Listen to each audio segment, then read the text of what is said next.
Okay, I'm going to be reviewing Star Wars The Last Jedi. Today is December 5th, 2017, which is the day that it opened. So I got tickets, saw it, the opening day in the morning. I need to make that clear because, you know, these YouTube videos are kind of suspended in time. You could be watching it today or you could be watching it 5 years from now. But at the time that I'm recording it, it's opening day, so spoilers are still a sensitive issue. So I'm going to spoil everything just because it's easier to talk about the plot than to talk around the plot in terms of what I liked and what I didn't like. So spoiler warning, and I know this is not going to matter in 5 years anyways, but it matters today. It'll matter for like the next couple weeks while this is still in theaters. So spoiler warning. Secondly, I don't want to get too bogged down in this, but I think when you talk about Star Wars, you have to talk about nostalgia, which means I'm going to have to give my age here. I was born in 1978, so not old enough to see the first Star Wars in theaters, but I was 5 years old when Return of the Jedi hit theaters, and I remember watching the original Star Wars on TV when I was 5 years old. Parents let us stay up, made popcorn, we watched it. And I suppose this is true for anyone of my generation, almost anyone of my generation, was just blown away by it when I was 5 years old. And, you know, I hadn't seen a lot of other movies at that point. I had a rather kind of sheltered childhood maybe, but I think this was kind of true for all of us who kind of grew up at this time. That opening scene with the spaceships fighting in space, and then Darth Vader and the stormtroopers just kind of coming in there and killing all the rebel soldiers. I was just, you know, a little bit scared because it was kind of scary seeing all these people get killed, but thrilled and fascinated, and and then seeing Return of the Jedi in theaters, I was just fascinated by. And I remember kind of all through childhood, these movies would be on TV periodically. Kind of the early 80s was before VCRs, or at least before VCRs were mainstream. Like most people didn't have them in their house. So you kind of had to wait for them to be on TV. And then they'd be on TV and watch them, and I remember being just blown away as a kid. And not only that, but I remember after watching Star Wars, it would be on TV one week, and I watch it one night, and like the next few days afterwards, it would just, all these kind of laser fight scenes and space battles would just be bouncing around my brain. And so, you know, I'd be on the bus and I'd be thinking about, you know, all these kind of Jedi lightsaber battles and kind of space battles and kind of all that stuff.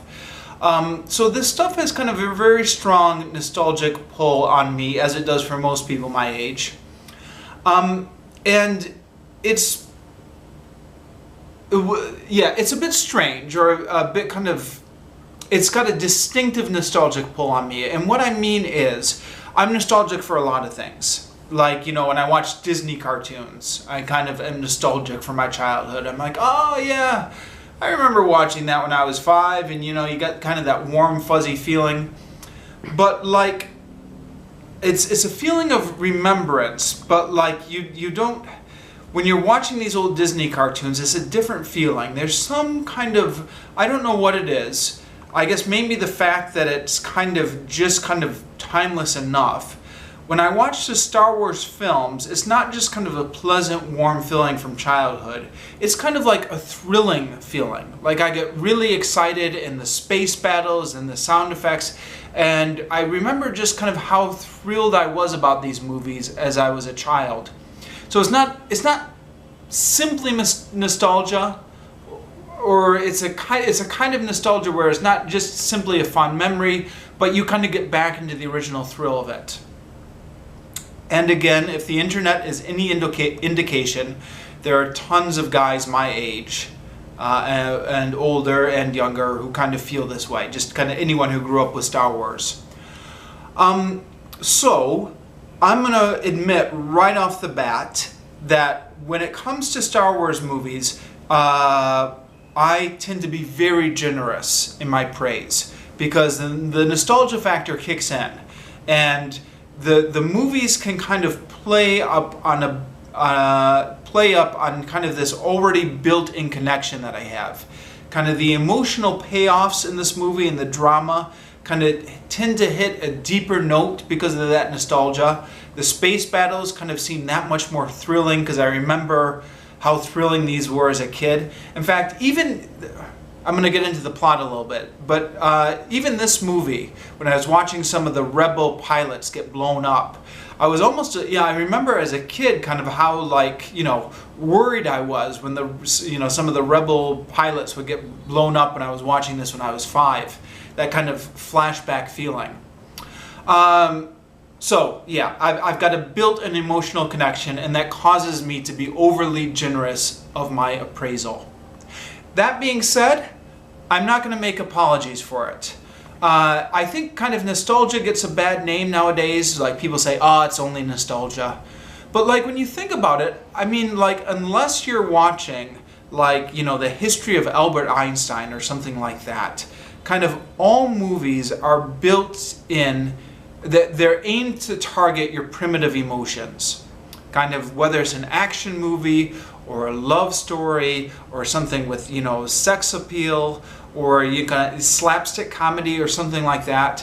They're not kind of, these movies are not aiming at our kind of higher reason faculty. They're kind of all aiming to get emotional reactions out of us through whatever way they can, through some sort of, I don't know, Darwinian appeal, kind of appealing to the lizard brain in us with kind of these kind of sex appeal or action or something like that, or Freudian or kind of what have you. They're appealing to our kind of more baser emotions. It's not an intellectual exercise going to the movies. So if these movies kind of hit the nostalgia button with people of a certain age, I think that's as fair as an emotion as any of the rest of it. They're all kind of irrational emotions when you get right down to it. So I'm going to admit that up front, but I'm not going to make an apologies for it. I think that's as a legitimate a way to enjoy a movie as any. Okay. With all that preamble out of the way, how did I feel about this movie? I loved it. I mean, wow. And again, part of this is probably because I'm being overly generous because of the nostalgia and stuff like that. And part of this might be because I just saw it today, so kind of the hype and feeling of excitement is really strong right now. Sometimes after a kind of a couple weeks or half a year goes by, I think I was probably a bit too generous to that. Rogue One. I was way too generous to Rogue One right after I initially got out of the theater. So I'm going to reserve the right to change my opinion about this in 6 months. But my feeling now is like, wow, like possibly maybe the best Star Wars movie ever so far. I mean, like, of course, it can never have the emotional impact that Star Wars had on me when I was 5, but like, just, I think you could argue that it's objectively better than any of the 3 or the original trilogy. The emotions and the story. Like, I did not know any of the story beforehand, and I don't think most people did. The Force Awakens, when that came out 2 years ago, I had seen some spoilers on the internet, and I had given into the temptation to read them, because I was too impatient. I couldn't wait for it to get released. This movie, there didn't seem to be a lot of spoilers on the internet. So I went into this completely unspoiled, and there were some moments here that really kind of got me. I mean, that whole thing with Kylo Ren and Rey, like, that was intense. They were establishing this kind of Force connection. At first, Rey really hated Kylo Ren, But then, you know, she began to feel kind of sympathetic to Kylo Ren, and then she started to think Kylo Ren could be saved, and, you know, kind of resented Luke for what Luke had done to Kylo Ren. And then she went out there, and I didn't know what was going to happen. Like, if Rey was going to save Kylo Ren, or if Kylo Ren was going to kind of attack Rey or whatever, and they met up. And I mean, like, you've seen the movie, hopefully, if you're watching this video, so you know everything I'm describing. Like, she gets put in handcuffs, you're like, what's going to happen? And then they take him before Snoke, and then, like, that part when Kylo Ren killed Snoke, I was not expecting that. I was like, oh, wow. And then, like, Kylo Ren and Rey teamed up, and I thought, oh, okay, this is interesting. And for a while there, the movie had me going. I thought kind of Kylo Ren was going to kind of redeem himself, but then he turned again, and you realize he didn't kill Snoke because he wanted to kind of turn good. He killed Snoke because he wanted to take power for himself. And then, I mean, yeah. And then that ending scene when Luke came back, there was just like so many moments in this movie. And the emotions were just kind of done up so well. Like, there was tension. Like, that very first scene, you're kind of in the movie, and it's only like, you're only 10 minutes into it, and they're doing the attack on the dreadnought. And there's all this tension, like, will the bombers get there in time? And all the bombers get shut up. And then there's that one bomber left. Do you remember this? And she's going to... Her co-pilots got knocked out, so she's got to release the bombs herself, and then she gets kind of knocked down, and she's kind of hitting the thing to try and knock down the switch, and it's building up all this tension. And I was like, boy, we are only like 10 minutes into the movie, and already this feels like it's an entire like little film in and of itself. Like, this was just kind of good building up tension. And yeah, it just kept going with that. The scenes kind of with Rey arguing with Luke Skywalker, the moment when Kylo Ren was going to shoot Leia and then he didn't. Yeah, just a lot of like really good dramatic scenes, and played up really well. Like, the music was just at the right time. The acting was great. The kind of tension between characters, you know, when Rey and Kylo Ren were kind of fighting over the lightsaber, it was kind of the thing where, like, you know, on paper maybe this kind of confrontation sounds stupid, where they're both kind of reaching out for it, but like the way that the director just kind of had that tension perfectly. Yeah. It was just brilliant. I loved this movie. Now I'm going to get into all the things I hate about it. Didn't like as much. Now, see, the thing about criticism is it's very easy to tangibly say all the things you didn't like. I didn't like this. I didn't like this. I didn't like this. And before you know it, you've got a pretty long list. Whereas the things you liked about the movie, kind of the way it thrilled you and the way it made you really feel, that's a little bit harder to kind of pin down. You just said, oh, I loved it, it was great, but you know, it's a little bit harder to kind of dissect it and say what made it great. Whereas stuff you didn't like is very easy to kind of pick out and kind of list it. So for that reason, it's easier to focus on the criticisms than it is on the positives. But I love this movie. I'm going to get into the criticisms, but I love this movie. Okay, so criticisms. The last 20 minutes or so for me it wasn't the best ending. It was a brilliant movie all the way through, but those last 20 minutes. And part of that, I think, was partly because I was getting emotionally exhausted at this point. I'd been kind of through so many ups and downs and kind of been caring about these characters and like, oh, what's going to happen? And I'm not sure you can keep that level of intensity up straight over 2.5 hours. And this I think is the longest Star Wars film we've seen so far, 2.5 hours. So I was kind of like, boy, I had 2 cups of coffee before this. I probably need to go to the toilet. Feeling a little tired right now. Like, at that point in the movie, there's just kind of maybe not so much left to give of yourself or left to get invested. You're just like, all right, wrap it up. Or I don't know. Like, once you've already kind of been through the emotional roller coaster, it's tough to really care to the same degree about the next scenes. So when kind of Flynn was kind of flying in and he was going to sacrifice himself and it got real dramatic, I kind of thought a little bit like, I can't do this again. I already got really hyped up in the previous scene about how dramatic it was. I don't have it in me anymore. So like I kind of stopped caring a little bit. That being said, that climactic showdown between Kylo Ren and Luke was good. The emotions in it were good.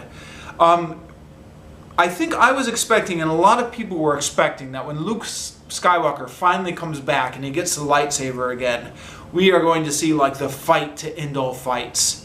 But the choreography on it really was not that impressive. Like, it wasn't like this awesome lightsaber scene. But there was that thing where, like, all of a sudden Kylo Ren realized that Luke's tricked him. And, like, you know, and Kylo Ren is so obsessed with killing Luke that he kind of jeopardizes the whole mission to stop everything and go down and kill Luke. And the other guy's even like, what are you doing? You're losing your focus. He's so obsessed with killing Luke. And then all of a sudden you realize that Luke's not even there. That the whole thing was just a deception. And Luke says something like, see you around, kid, or something like that. And Kylo Ren's like, ah! And it was good. But, sorry. Then, Luke just kind of dies, I guess, or surrenders his corporal form. He kind of fades into the Force. And I was kind of like, I don't know. I didn't like it. I mean, like, if you're going to kill off Luke Skywalker or send him off into the Force, I don't know, give him a better send-off than that. And, like, what really was going on there? It was not clear in that movie. He was kind of looking off. Like, I'm not sure what happened, and I don't think most people are sure. Like, did he exert himself so much that he used up all his energy and then he died? Or did he look up into the sun and he'd be like, yeah, it's time, and then he let himself go? I mean, like, it doesn't make a lot of sense, and it kind of cheapens the victory he had over Kylo Ren, because Kylo Ren was so obsessed with killing him, and then, like, at the end of all that, Luke kind of dies anyways. I mean, like, I know it's different because he didn't really die. He kind of, on his own terms, he kind of released his body, or released his soul from his body, I think is what was going on. Again, it could have been clearer. But, like, it's kind of giving Kylo Ren what he wants anyways. I think it would have been so much cooler if, like, Kylo Ren was so pissed off and then Luke is still back on that planet alive, waiting to kind of come back for the confrontation in the next film. So I wasn't a big fan of that. Also, I know they're supposed to be passing the torch off to the new generation, but I like having the old generation of Star Wars guys back there. I mean, I think this film and the previous film had kind of the perfect balance of old versus new. You had a lot of new characters, but you also had plenty of screen time for Luke and Leia. Not Han so much in this movie, but Han in the previous movie. The droids, of course, and Chewbacca. Now they've gotten rid of Han. They've gotten rid of Luke now. And Carrie Fisher passed away after they had done filming this movie. Now, granted, that nobody could have foreseen that. So, like, that, I'm sure if everything had been going to plan, Episode 9 would have been Carrie Fisher's movie. But stuff doesn't go to plan. So now they've really gotten rid of kind of all the original trilogy. And I thought, I like the new characters, but couldn't we just keep some of the old characters? Maybe just for one more movie. I mean, we still have the droids and Chewbacca, but it's not the same. And I'm sure Luke is going to make an appearance as a Force Ghost. But it's not the same, and we all know how these Force Ghosts work. They always show up for kind of one scene, and they give a speech, and then they disappear again. So, like, he's not going to be a major part of any future movies. Is my prediction. I don't know. Check back in 2 years and see whether I got this right or not. So, yeah, that's one thing I didn't really like. Another thing, while I'm listing negatives, I think this is maybe a weakness with the Star Wars franchise in general, is they really only have one story they can tell. You know, we were all blown away by kids by the original Star Wars. But it's become apparent over the years that they can only tell the story of the rebels fighting against the evil empire. It's not like Star Trek where they can go to a different planet and tell different types of stories. They've only got one story in them in the Star Wars kind of universe. That's just the Star Wars mythos, and it's such a weakness that even after they defeated the evil empire in Return of the Jedi, when they brought back A Force Awakens, they just had to kind of reset the clock and say, okay, when evil empire's back again and the rebellion.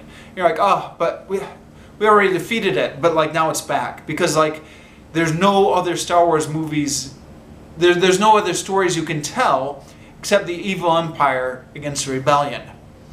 And that's not the fault of this movie. This is something that it's kind of baggage it's picked up from all its predecessors. But this movie did lay it on a little bit thick with all this thing about the rebellion. It's a hope. It's a, it's a sign of the downtrodden. It gives people hope. They mentioned it like several times, and they had the whole motif with the kids kind of getting hope from the rebellion. And I was thinking, like, but is it really hope?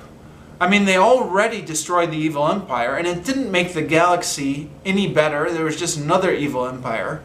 I thought, at this point, this isn't hope. This is like, a cycle of revolutions that each kind of goes bad. I mean, this is like Animal Farm, where, you get rid of the old boss, and then a new boss comes in who's even worse. The picture of the universe we're beginning to get, although it makes for great drama, is a little bit depressing. You kind of think, we don't need the hope stuff so much. About the rebellion keeps hope alive, and it's a hope of the downtrodden and stuff like that. What good is this doing to the downtrodden? It's just kind of a vicious cycle of rebellion and empire and rebellion and empire. So I thought they were laying it on a little bit thick, given the fact that this whole rebellion should have been kind of played out already. I don't know. Other things to complain about. Oh, what's his name? The character actor, Benicio del Toro. He is brilliant. I love him. And he is so good in this as playing like... Because like Star Wars, it's supposed to be kind of Pulp Fiction. And he's kind of so brilliant at playing like this Pulp Fiction character. But what was up with his story arc? I mean, that went nowhere. I feel like there's a deleted scene or something like that where his character got resolution. Like either he got his comeuppance or like he got redeemed or something like that. It was just like, it was a waste of a character. The confrontation between Flynn and Phasma was good, now that I'm thinking of that kind of stuff. It could have been better. I think the action scenes in this movie, actually, in terms of like choreography and just kind of being amazing, the action scenes were not the best we've seen in any of the Star Wars movies. But just kind of the general emotions in the plot was really good. One thing I worry about slightly. So, if you're anything like me, you grew up watching these Star Wars movies over and over and over again till you've got them memorized forwards and backwards. Even as an adult, I still, if they're on TV, I'll watch them. Even the prequel trilogy, which I don't even really like that much. I've seen each of those movies several times. So Force Awakens has been on TV a few times. I've seen it, I don't know, about 3 times now. So like you take it for granted that these Star Wars movies are made to be watched and rewatched. With that in mind, I'm not quite sure how well this movie is going to hold up on rewatching, because a lot of the movie, a lot of the emotional punches in it are based upon kind of surprises and suspense. And when you know what's going to happen when you're rewatching it, I'm not sure it's going to hold up as well as the other movies rewatching it, because the action scenes are good, but it's kind of more the suspense of the movie. It's what makes it great.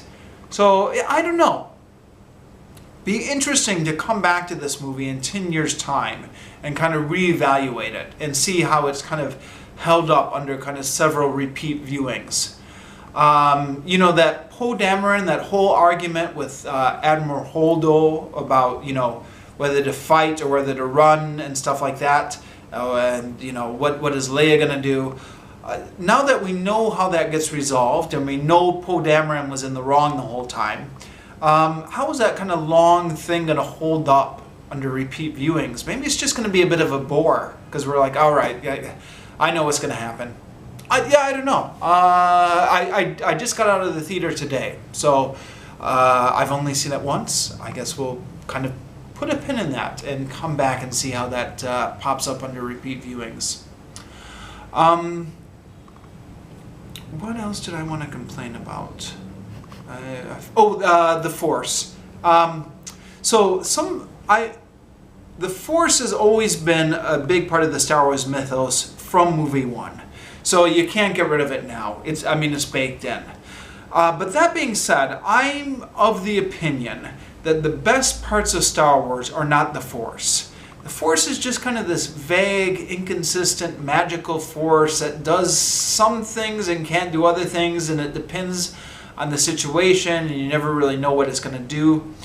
I'm of the opinion that the reason the original trilogy was so popular was not because of the Force. I think it's because it was kind of Flash Gordon in space. Well, Flash Gordon's always in space. It was Flash Gordon combined with kind of samurai lightsaber duels. Kind of all those elements of adventure, fantasy. But I think the magic isn't, the whole Force part of it isn't what made Star Wars so popular. So I'm a little bit weary when these movies kind of double down on the Force as a major plot point, because I always kind of thought that Star Wars became super popular in spite of this kind of weird Force thing and not because of it. And it's inconsistent from movie to movie. And this has been a problem all the way back from the beginning again. But, you know, when Leia got kind of blasted out into space, and I thought for half a second, okay, Leia's dead now. And then she kind of opened her eyes, and I'm like, okay, she can survive in space, I guess, the Force. But, I mean, she wasn't even, like, using the Force. Like, it wasn't like, you know, like she was concentrating and summoning the power. It was just like she was, like, protected by it for somehow. And then she can fly through space using the Force. And then the thing at the end when kind of Luke shows up, obviously, and he kind of projects himself those millions of light years away. I guess the Force can do this now. I mean, see, the problem is it's just so inconsistent. I have used up all my time. I could probably go on for another half hour, but we've all got lives to lead, huh? So I'll just end it here. Thank you for listening.